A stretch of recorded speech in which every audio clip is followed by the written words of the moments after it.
societies have done over haha, what ag societies have done over the past 12 months to engage their communities, volunteers, exhibitors, and sponsors with modified fair events and other activities. So we have three great presentations. Some you may have already seen at the conference a couple of months ago, but there's still some great content and some great learnings there. So we are going to start it off with Carp Fair. We have Jean Sullivan, Faye Potter, and Caitlin Barr here tonight to talk about when you can't have a fair, have a showcase. So without further ado, I'm going to hand it over to those guys. And Vince, if you don't mind just unsharing your screen, because I think they have some slides they want to show. And if you guys, you should be able to share and trump him, but we'll give it a shot. Yeah, we're going to just have a little change in schedule, Christina. So if Carp would like to go first, we can get going with that and we'll catch up there. Sorry, we're still dealing with a couple technical issues here. No worries, no problem. Vince, do you mind? Carp has a bit of a presentation. Can you unshare your screen so they can pull up?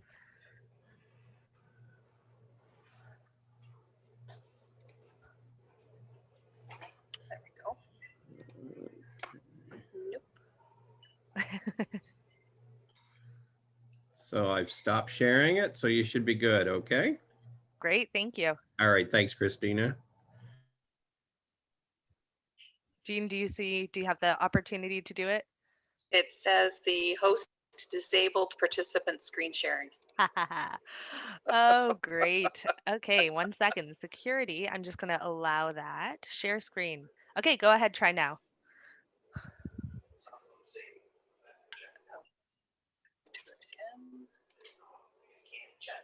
Sorry. No, no worries. We all know, we're all used to the joys of Zoom, right?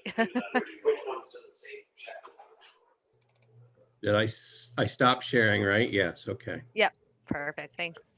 Okay, do we see it now? Yep. Very good. So I believe, Katie, you start, is that correct? Or maybe it's Faye. Yeah, I'm not sure I can start here now when this is going. Okay. happy to start. So hi everybody, thanks for having us. We have done this presentation already once back in February, I think, for convention. So if any of you have seen it before, you're about to get a condensed version. So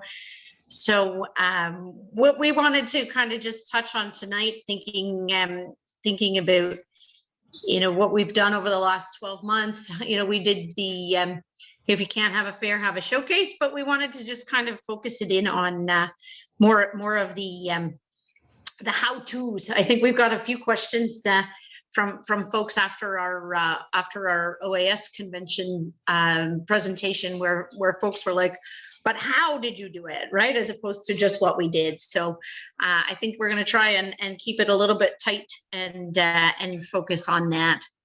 So Katie and Jean, you jump in whenever you want to, because I'll talk far too long. So basically, what when we started to get involved in having a virtual showcase rather than having a fair, we really had to spend a bit of time trying to figure out what the logistics were going to look like. What could we do?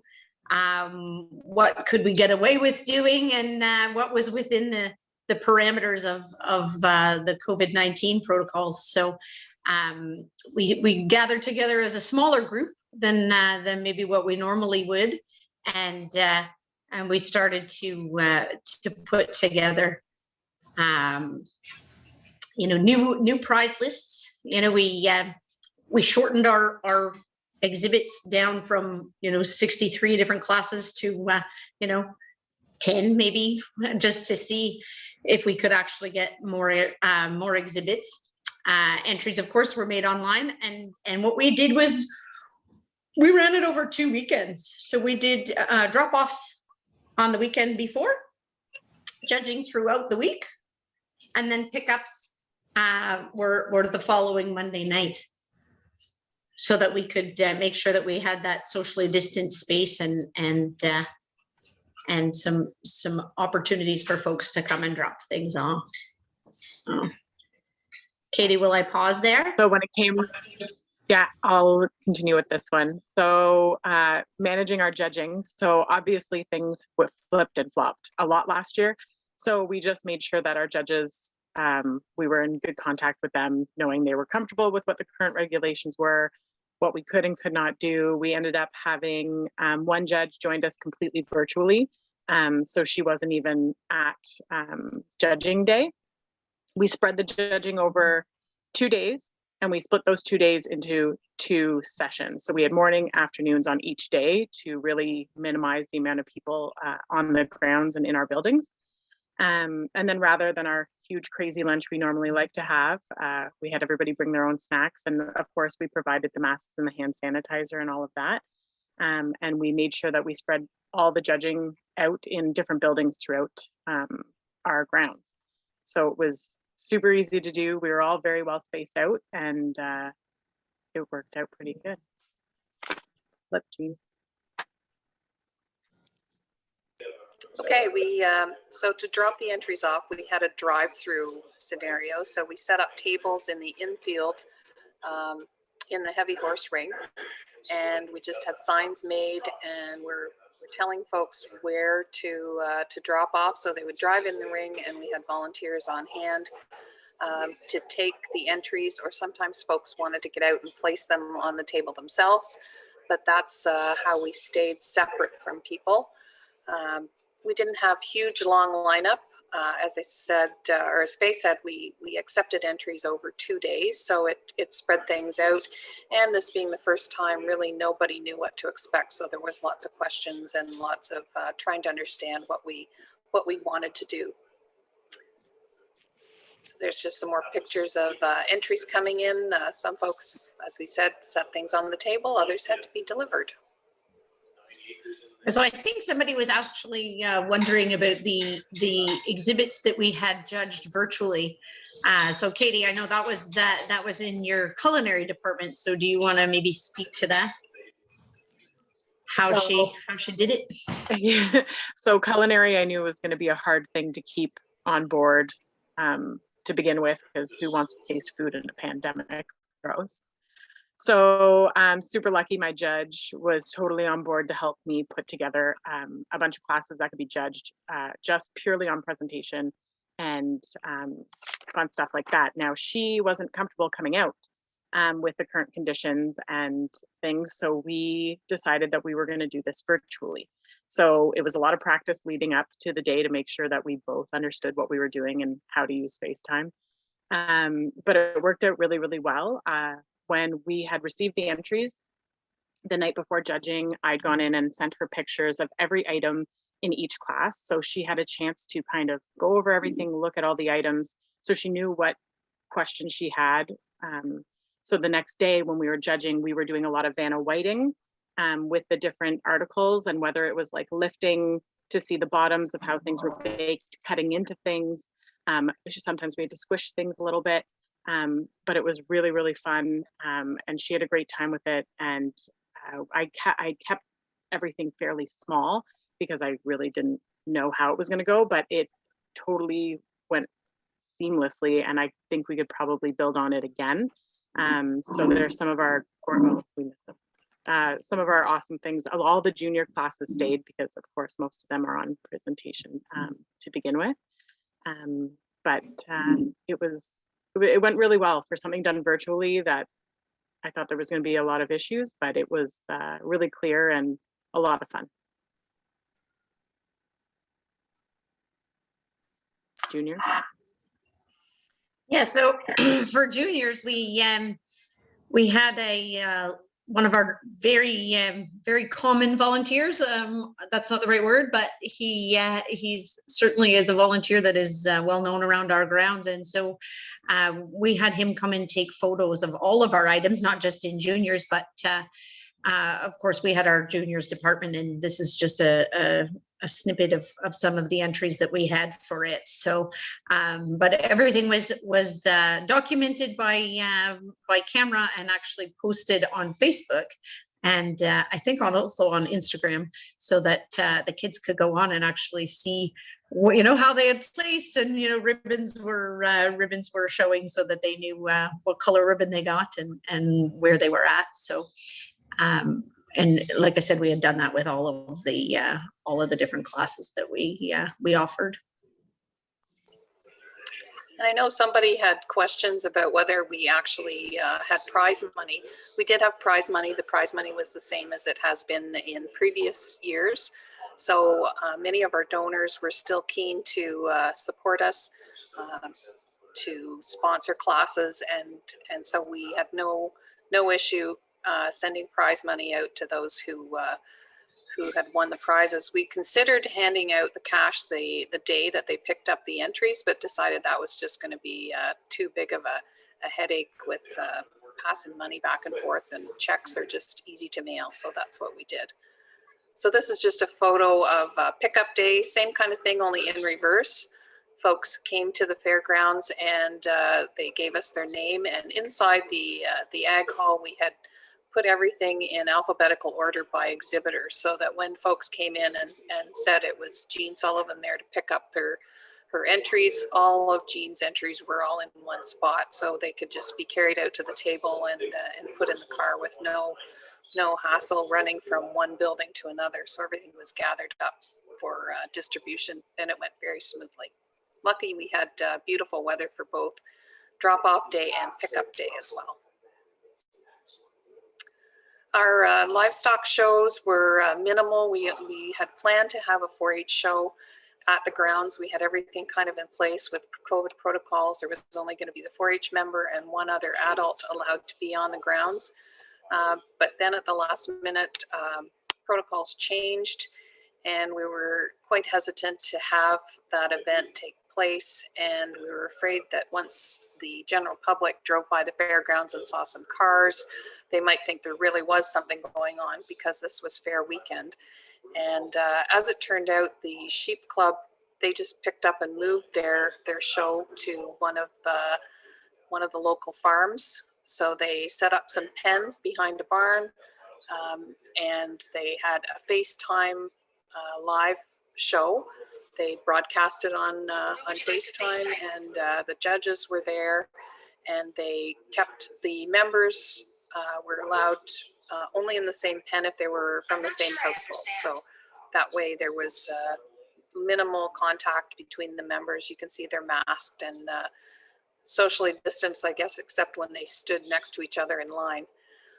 So we did have some decorations. They did a great job. 4-H took it on themselves and did a great job setting things up and promoting. So we had some promotion of sponsors and banners, and our presidents were able to get out and be part of that. Jean, we don't see your slides moving. We're still sitting at juniors. Oh no. Okay. I don't know why that is. Yeah, I'm not sure either.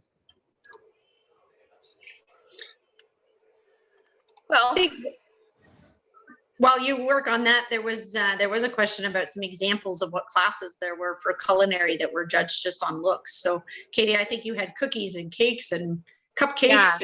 Yeah. So like I said, all the junior things were basically there because they're all kind of judged on presentation anyway. Breads, we had white bread, brown bread, cheese bread, egg bread, peanut butter cookies, pretty much a lot of the cookies. And then we had our cake decorating classes.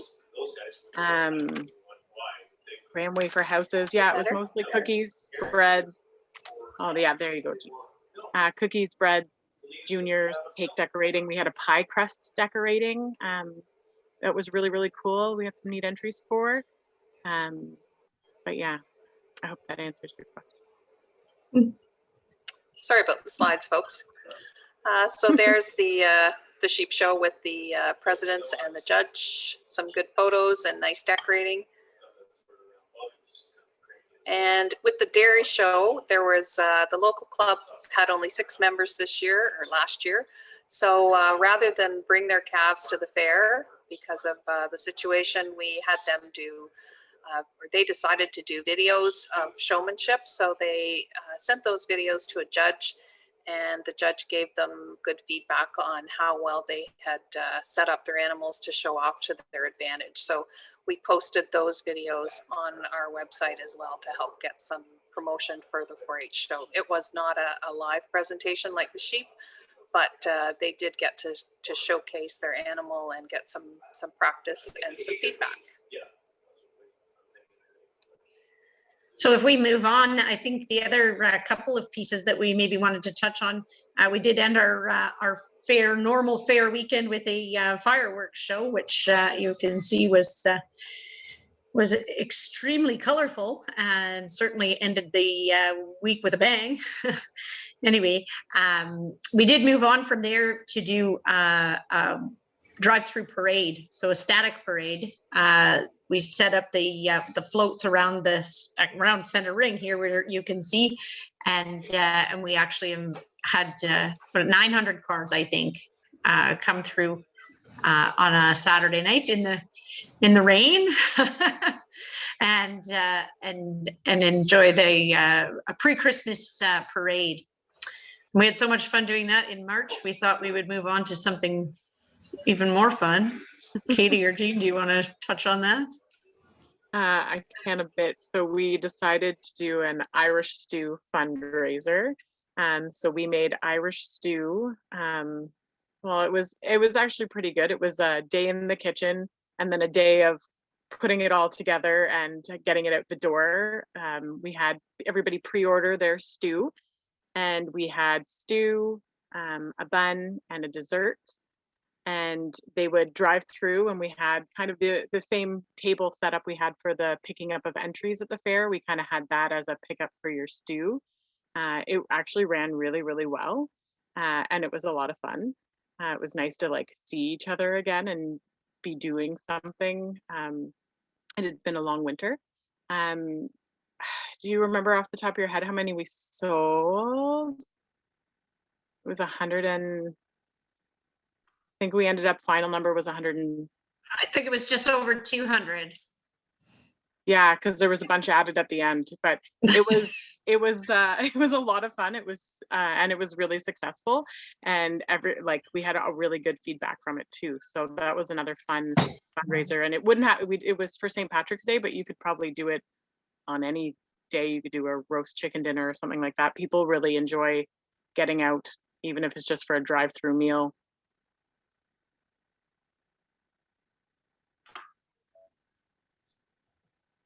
Good. And probably in the interest of time, that probably wraps us up if we are the first of three. That's fantastic. Thanks so much. I did have, like I said, you guys answered the questions throughout, so that's great. We'll take the questions at the end as well. So if you guys have some, please feel free to type them in the chat box.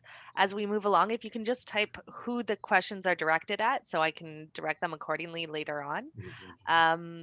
Vince? There is one question there. It says, for the judge that was virtual, what did they judge? Yeah, so I think you guys were able to touch on that. Is that the livestock? So we had a virtual judge for culinary science, and then the virtual judging also for the 4-H cattle show. Okay, Great. well, thank you very much, ladies. I'm very impressed with how that went last year, and I'm sure as you're sharing, everyone's learning many things from that again. So we're going to move on to our next presenter here this evening, and I'm going to help Tina here from Prince Edward going to share my screen here to bring up Tina's slide presentation from Prince Edward County, which is Prince Edward Agricultural Society in District 3.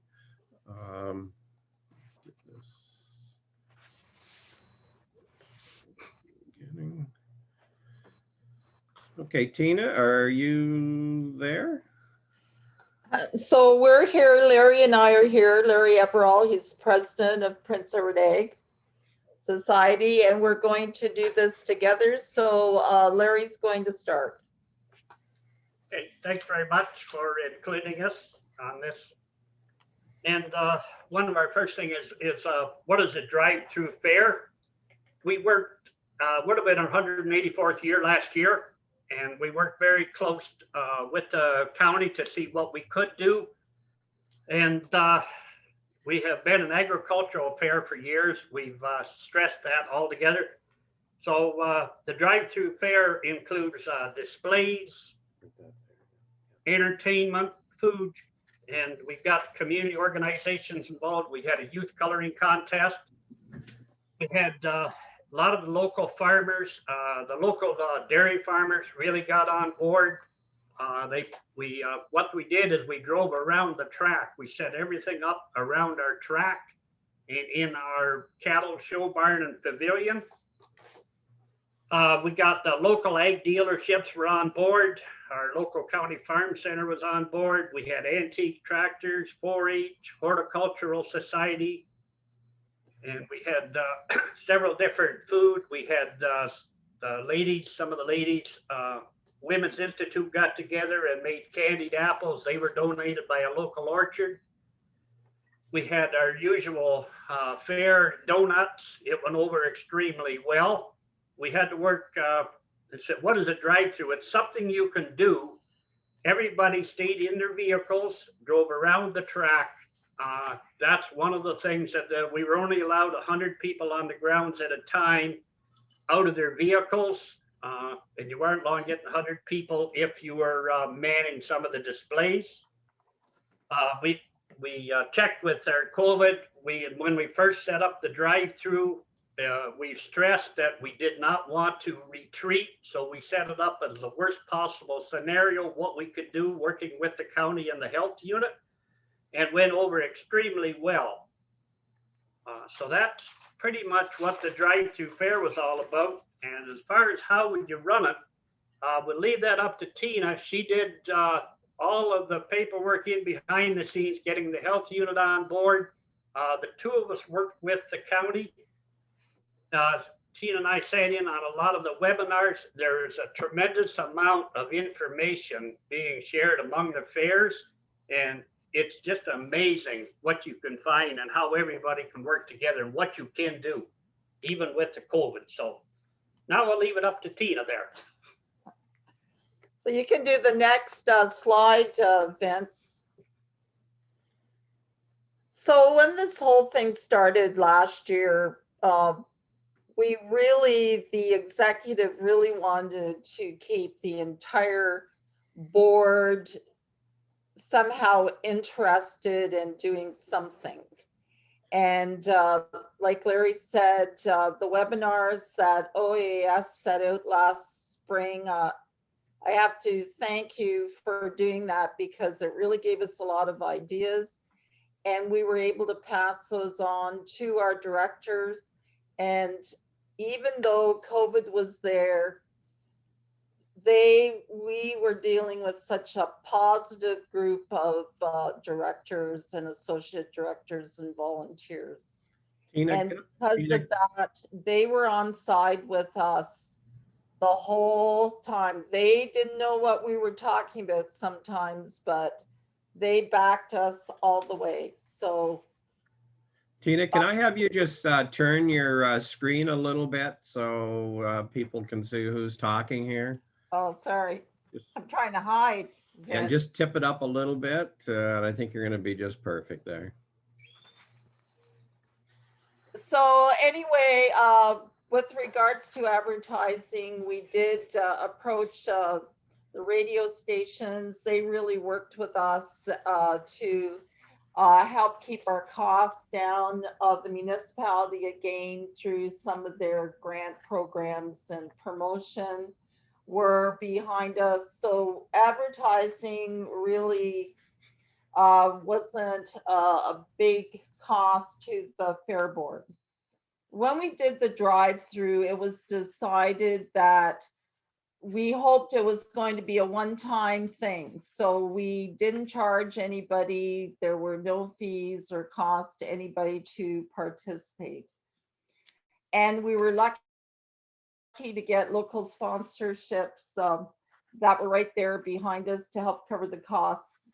And really the cost to the fair board, I think we made $1,000, and we were able to donate money to 2 local food banks and to support the Prince Edward County Memorial Hospital Foundation to back the build, because we've been approved for a new hospital.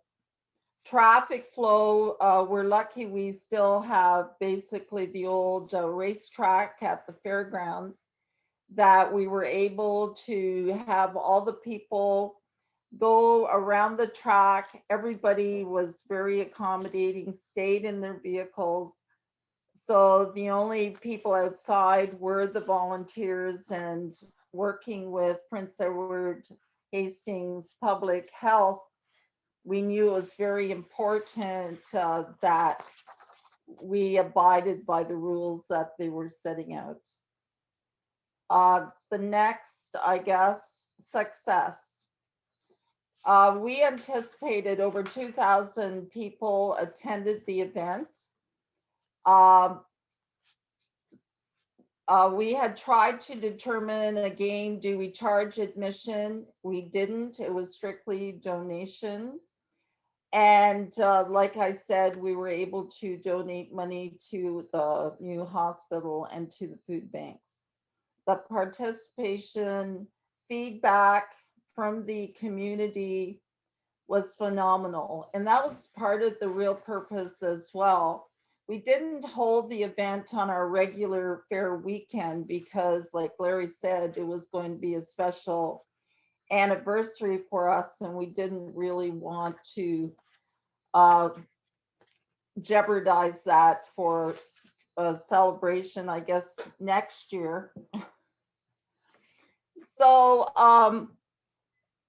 the Prince Edward Egg Society again this year, again, we have the full backing of the Fair Board, and we're going to be holding a drive-through event again. It'll be on our regular weekend, which will be September 11th, I think.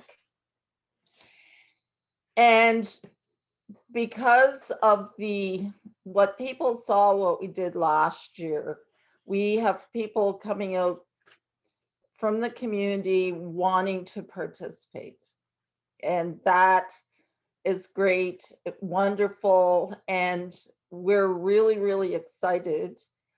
And this year, we're also planning to hold some beef shows. There's been a lot of interest in that. And we will be doing that 2 weekends before our actual Picton Fair. So anyway, that way the beef show will be over 2 or 3 days. It depends. There seems to be a lot of interest. And again, we're going to do virtual entries, working with Assist Expo to set that up, and promoting again with our website and Facebook and Instagram. I think that, have I hit everything? If you want to flip to lessons learned there, Vince, please. One thing we got started, as I said, Tina and I sat in on a lot of the webinars. We learned a lot, and the two of us, we built a fire, I guess, one term underneath the rest of it, but we only needed a little bit of kindling because everybody was so wanted to get together. We're extremely lucky. We've got a bunch of younger people on board, and it's very you have to have younger people, younger ideas, and think outside the box is what everybody keeps saying, but you really got to do that. And we stressed at several of our meetings we had, there's no such thing as a stupid question. This is something that's never been done before. Our standard joke in someone asked, how did the fair go? You wait till you read the paper and they'll tell you the following week on how we did the fair. And they said, well, what do you think? And I said, well, according to the paper, we've done this for 184 years. We haven't got it right yet. So what's one more year? So what would we do differently? we relied a lot on texting people and businesses, organizations to see if they were interested. Quite a few of them agreed, and quite a few of them promised us faithfully, and they didn't show up because it had never been done before. The ones that did show up were the ones that we'd made a point of either meeting them face to face or following up on phone calls. It's really, really important to get the community behind you. We're lucky enough, we work very closely with the county who owns the grounds. So we had their support as well. And the municipality was behind us 100% because there was so many things that were closed and nothing had happened in the community. So those were as far as the challenges, once we got people on board, everybody was excited. There was no big problems that we could see. As far as the challenges are, you got to think differently. And it's not a fair.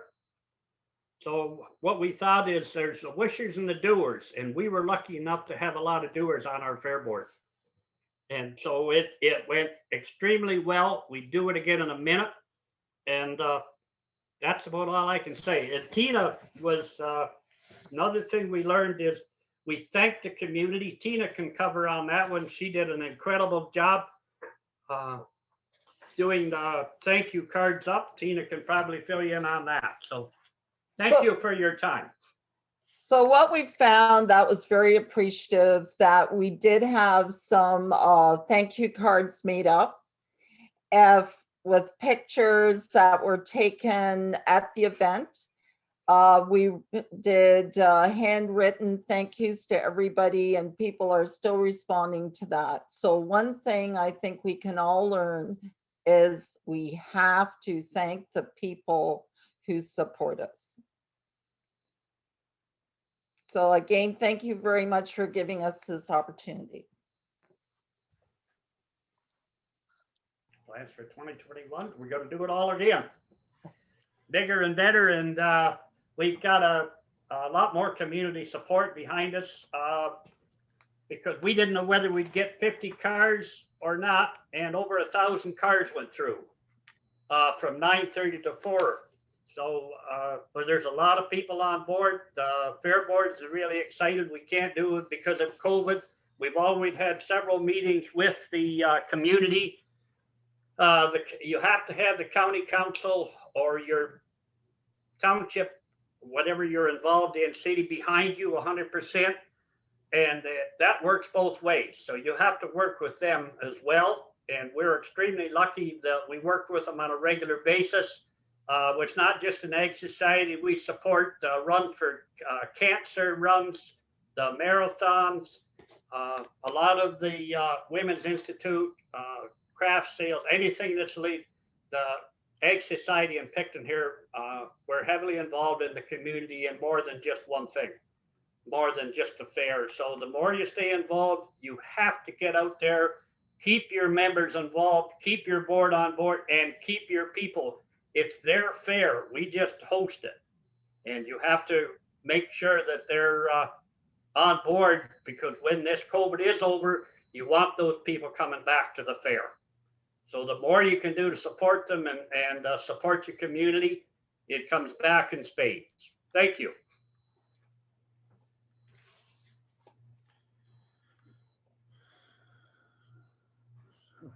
Great. So, Vince, I'd been saying saving questions for the end, but I do just have one here. Do we want to do it now or save it? Yeah, you're in charge, Christina.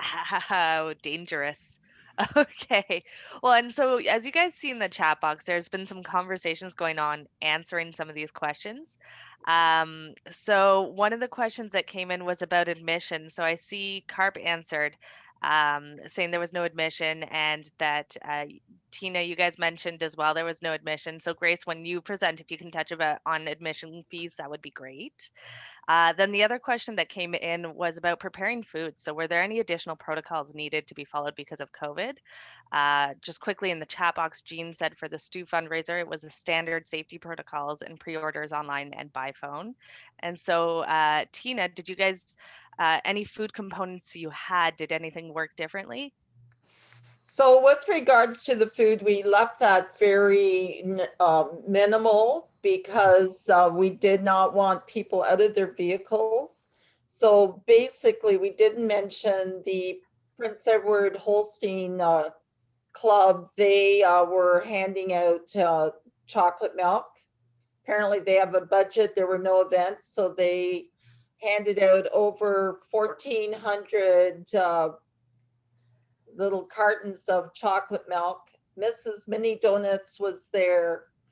Like Larry said, the Women's Institute, as part of their fundraiser, was the candy apples. They were all prepared. So all the food was basically in something that people would come and they would just hand it to them through the window type thing. So nobody, and we also sold cotton candy and popcorn, like some of those few fair things, but Like for that, instance, with chocolate milk, when a car came up and stopped, the lads with the dairy industry, they would take, if you wanted 6 chocolate milk, they had 6 chocolate milk on a trail, took it to the window, and then the people picked their chocolate milk off the car. And it's the same with the mini donuts. We had people, and their job specifically was to take the mini donuts from the stand to the car in a container, and that way there was no handling back and forth. So, and we had 1 or 2 people that strictly looked after the cash on the mini donuts. They did nothing else. They didn't touch the food or whatever. So, and they were, everything was hand sanitizer, and that's the way, in order to keep it COVID friendly. and that was part of the reason for the drive-through and keeping people in their vehicles. We didn't encourage them to stay like it was continuous thing, so it reduced our costs with regards to not having to have washroom porta potties or sanitizing, because people never did leave their vehicles. And we found that as far as costs, the donations were a lot simpler what we did is when they came around the track, they exited into our the cattle pavilion, and we had miniature horses, a big display of chickens, calves, and they drove through in their cars, and they drove through the center of the cattle barn, and there was displays on either side. And at the end of the cattle barn where they exited to go out on the road, that's where the lady stood with a bucket, and anyone, they just threw it, whatever they had. There was change, anywhere from 50-cent pieces to $50 bills. And they just threw it in the container, so there was no money changing hands. It was strictly a volunteer, how much you wanted to donate. And we did extremely well. So like Larry said, with the drive-through, like the vehicles never passed each other coming in or going out. There were separate exit from the entrance. So there was never any chance of, and our volunteers were excellent at ensuring that people stayed in the vehicles. So it was really fun to see the small children hanging out the windows or the sunroofs or whatever the vehicles. They were pretty excited. Well, thank you very much, Larry Yes, and Tina. We're going to move on to our third and final grouping here this evening. We've had a few technical issues getting to this part. We were accidentally clicked something on security, and we had Grace removed permanently for a while. So we finally worked through that. I just want to introduce Grace a little bit. Many of you won't know Grace, obviously. unless you're around the board, but to just start off by introducing Grace from Comber Fair. Congratulations, Grace. You are one of the top 10 under 40 that was recognized this year with the Canadian Fairs and Exhibitions, along with another director from our board, Lorraine Armstrong. So there'll be that's a real nice tribute to our young directors here, Grace. Grace is with Comber Fair. She is a member there and is the current provincial director from District 9. So Grace, it's your turn. Perfect. Thanks so much, Vince, for that introduction. I'm just going to make sure you can see my screen. Everything looks good. Okay, awesome. Thank you. So as Vince mentioned, I am the District 9 Provincial Director, and Comber is my home fair. So I'm very excited to present a couple of the events we decided to host this spring, just to kind of get the community engaged and to keep our fair relevant. Our fair is traditionally second week of August, but we wanted to do something within the year to keep the buzz going. So we decided, we had a couple directors get together and brought forward the idea to the board of doing an Easter hunt. So what they did is they created some cutouts, laminated pieces that I'll show in a couple other slides there. But there was 24 hidden eggs, bunnies, chicks that were all placed around the town of Comber. We were able to talk to many business owners and ask if we could put these items in their windows. They all welcomed the idea and were very excited to be a part of it. And we wanted to keep it so that it was relatively easy for folks to kind of drive around, walk around to find these items. We didn't want to make it too hard, but still somewhat of a challenge. We also had a golden egg that was hidden. So that was essentially the grand prize. So once that was claimed, there was a number on the back and they were to call that number. And that didn't mean that the contest or the hunt was over. Folks could still submit their findings and still get a goodie bag. So in the end, anybody who submitted a finding got a goodie bag. And I'll go through a little bit of how the process worked as well. So we advertised it about a couple weeks before. We kind of get the buzz going to say we have some exciting spring events coming. Stay tuned for more information, any ideas, just to kind of get that engagement on our social media. So we posted that on Facebook, got some traction that way. And then about the week before we launched this advertisement here, so that people could plan their weekend and get together with neighbors or what have you to participate. We were overwhelmed by the amount of people interested with this. So many likes, shares, comments, people tagging one another to participate. We had folks from all over. Not sure if anyone's familiar where Comber is located, but we're about 30 minutes from Windsor and 30 minutes to Chatham. So if you have an idea of that. But yeah, we had folks from all over that wanted to participate and take part in it. It was free, so there was no cost at all for anybody to participate. We kept the age for 15 and younger, but it was kind of neat. We had a lot of parents that I think got very competitive with it and wanted to find all 24 eggs or items, I should say.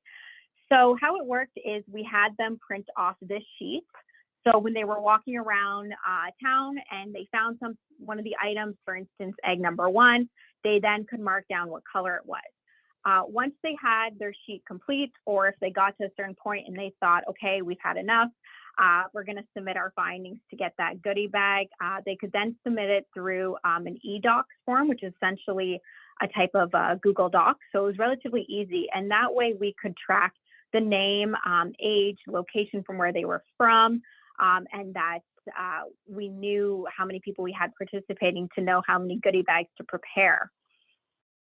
So here's a couple pictures of some individuals who participated, and just to show you what the items looked like there in the window. So right there we had a purple bunny with the number 8. That was at our local Tim Hortons, and the Home Hardware there had bunny number 7. So that's what they would look for in their travels. And this is a picture of the golden egg and how that looked, and the winners there. So those prizes were a little bit larger. We had gift cards, and some chocolate bunnies and some other gift bags included for that family that found them. And fortunately for us, we were overwhelmed by the amount of sponsors that we had and donations received for this event. We did set a budget when we started, but we actually ended up ahead of it. So we actually made money doing this event, just with everyone who wanted to take part in it. And we also utilized the sponsors. So for instance, the Iron Kettle is a local bed and breakfast, and we had one of the items at their location. So we kind of hinted to folks, pay attention to who the sponsors are to make your way around that. We also made it clear that there was not to be any items on any private properties, just to avoid anybody getting upset in the town if people are walking through their yard and so on and so forth. And then once we had it all completed, we did post this, which essentially went through the locations and the colored of the items, because we did have a lot of folks who were interested to know what ones they missed and where they were hidden. And then we did a 1 day for the pickup of goodie bags. So we posted this, we said come between 9 and 12. If you cannot make it, please send us a message and we can arrange a time to get you that goodie bag. Because at the end of the day, we were doing this for the community and for some participation so that folks had something to do. And fortunately, it was such a nice weekend, the couple weekends that we ran this hunt for, that they were out there and they were enjoying it. And it was neat because I think the day of that we had launched it, you would drive around town and you could see everybody with their clipboards and the parents and their dogs, and they're walking around with their kids and just very excited about it. So we were very lucky with that. But anybody who couldn't make it for the goodie bag, we did arrange a time for pickup afterwards. So the second event we held was a coloring contest, a pretty simple event to run. We had found these pictures, and we also had a sponsor for this as well. The ages were 0 to 5, 6 to 11, 12 to 17, and then 18 plus for adults. And for this, when they did submit it, they submitted it to an email address that we created with a picture of their what they had colored there. And then we went through all of that at the end of the day and to spot our winner. So for sponsorship, we were fortunate to have a sponsor who just had started a ice cream parlor. So she was very interested to have people come in the door. And I think for most sponsors, they have that knowledge to know that if they are giving out gift cards, and in this case, very generous, as you can see there with the prizes for each of those categories, you knew that those families coming in would be looking to buy even more. So it gave her that exposure as well as that extra business. So we were very lucky to have her raise her hand to help us for this event. So overall, we had 155 submissions for the Easter hunt, and over 100 coloring contest submissions were also put forward. And I did take a look at our Facebook stats, just because we did advertise all of this through our social media. And we did end up reaching over 25,000 people with the various posts, likes, shares, and comments and views of these events. So I think it was a huge success for us. And as I mentioned previously, we had an overwhelming amount of positive feedback for both of these events, and even some suggestions from some local individuals for other ideas to come up with during the year, because we have canceled our in-person fair. So we're very excited to continue with that and to continue with further events this year due to the fact that we won't have an in-person fair. So both relatively easy events to replicate if it's something you're interested in. And I have included my email address there if you had any questions that you want to take offline or any ideas. I'm more than willing to help you out there and bounce some ideas. So thank you again for the time. And if anyone has any questions, feel free. I guess we can answer them now. Great, thanks so much, Grace. Feel free again, folks, to type your type your questions into the chat box, and I can read them out. I see some people just commenting and having a good conversation.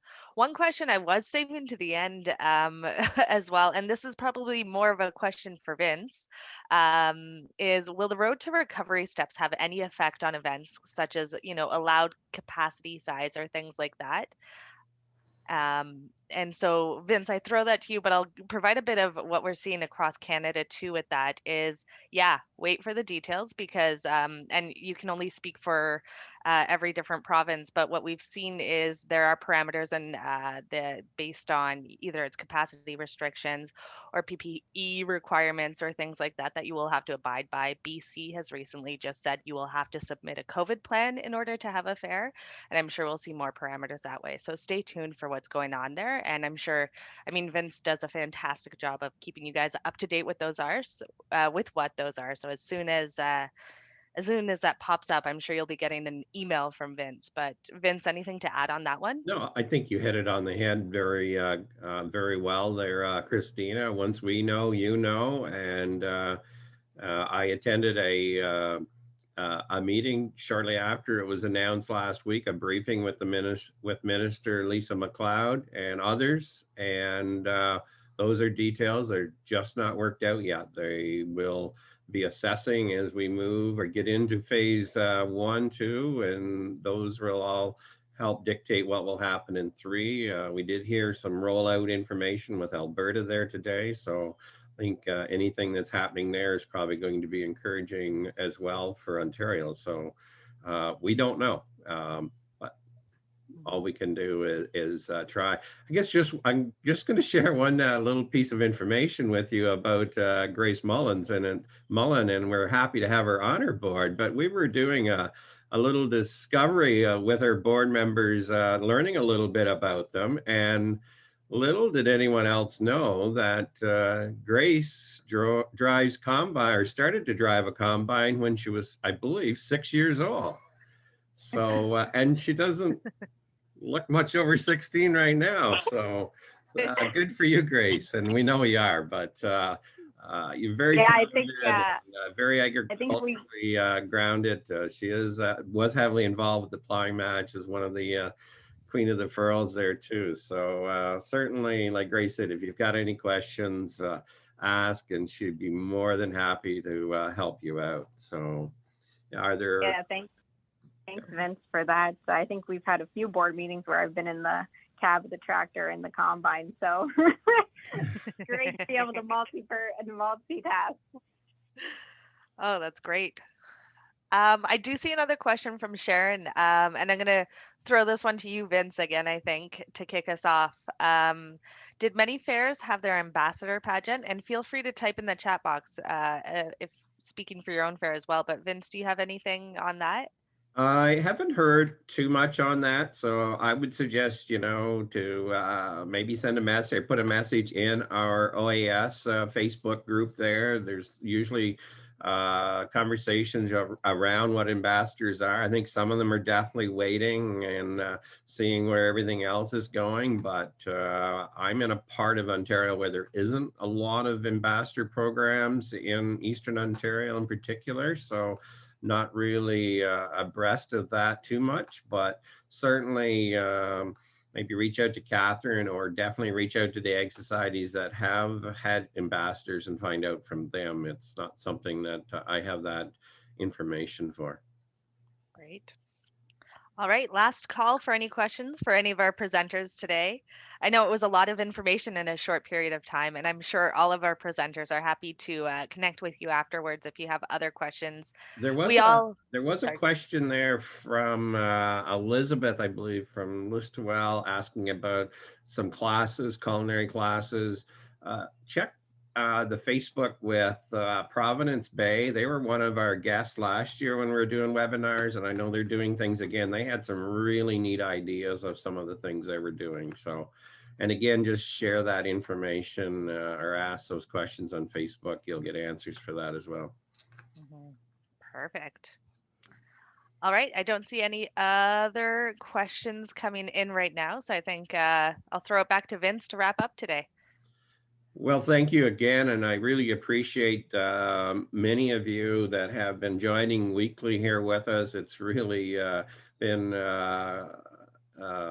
exciting, and appreciate your support doing this. We do have one more session scheduled, and it's going to be pretty exciting as well. And I know Doug Van Woo has been attending all of our sessions here. So he's working on a presentation for us next week, along with Jane Matthews, to speak around marketing and communication and with digital initiatives, etc. And she's with the Canadian National Exhibition. So again, thank you very much for taking the time out of your schedule. Christina, thank you again for doing a superb job here, filling in with our little glitches here this evening. And that's technology, I guess. And we go with the flow. It's all good. So thank you to all our presenters. We had Jean and Faye and Caitlin there from CARP, and we had obviously Grace here just from Comber, and we had Larry and Tina. So thank you very much, people, for helping us out, and you did an excellent job. I just see a comment here from someone. Yes, everyone did a great job. So thank you very much, and enjoy the rest of your evening.